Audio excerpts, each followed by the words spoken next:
Virtual cafe का सच। राहुल एक बड़े शहर में रहता था और उसकी दिनचर्या पूरी तरह से डिजिटल हो चुकी थी। काम से लेकर मनोरंजन तक हर चीज वर्चुअल हो गई थी।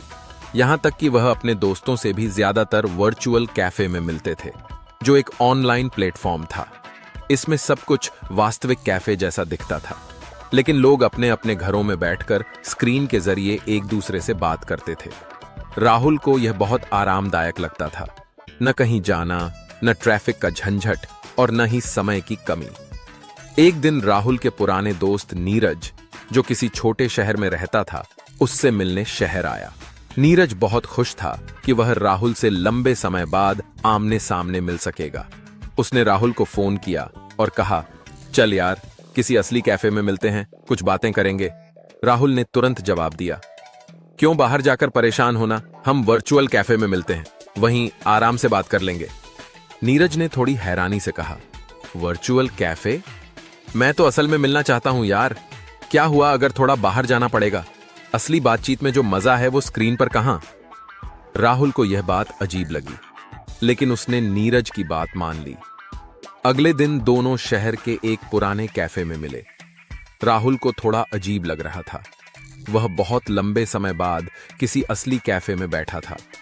उसे आदत हो गई थी कि बातचीत के बीच जब चाहे स्क्रीन ऑन ऑफ कर दे, लेकिन यहां ऐसा कोई ऑप्शन नहीं था।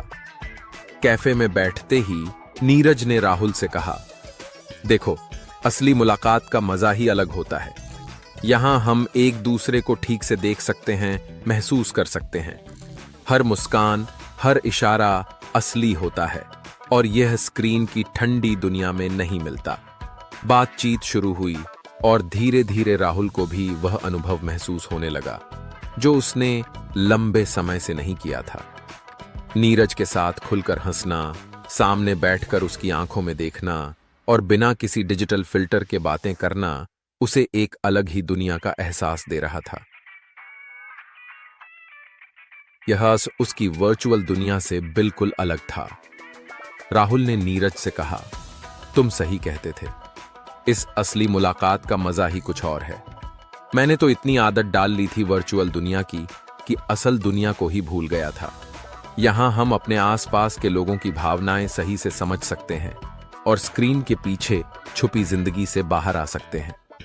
नीरज मुस्कुराया और बोला, तकनीक ने हमारी जिंदगी को आसान बना दिया है, लेकिन इसका मतलब यह नहीं कि हम असली दुनिया से कट जाएं।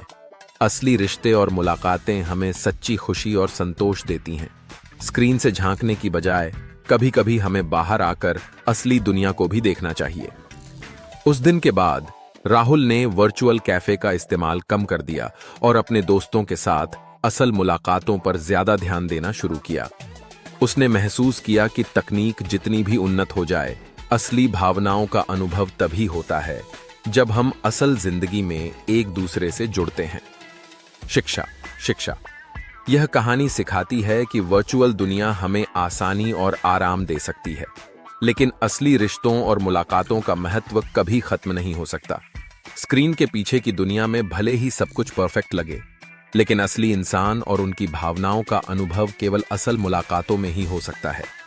हमें तकनीक का इस्तेमाल जरूर करना चाहिए, लेकिन असल जीवन के रिश्तों को प्राथमिकता देते हुए।